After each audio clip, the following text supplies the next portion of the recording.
Hey everyone, welcome back. If Fingerprint or Face ID login isn't working in the TD Bank app, the issue is usually related to the security settings. First, go ahead and log in to the TD Bank app using your username and your password. Next, go to the app security or login settings and make sure biometric login is enabled.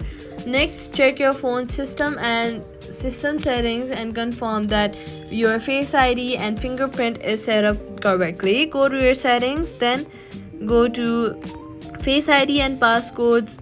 Enter your passcode, then go ahead and check if your security login settings is set up correctly. After that, turn biometric login off in the TD Bank app, then turn it back on. Restart your phone and try logging in again using biometrics. Once reconfigured, fingerprint or Face ID should work normally and smoothly in the TD Bank app, and that's it. Subscribe for more quick fix.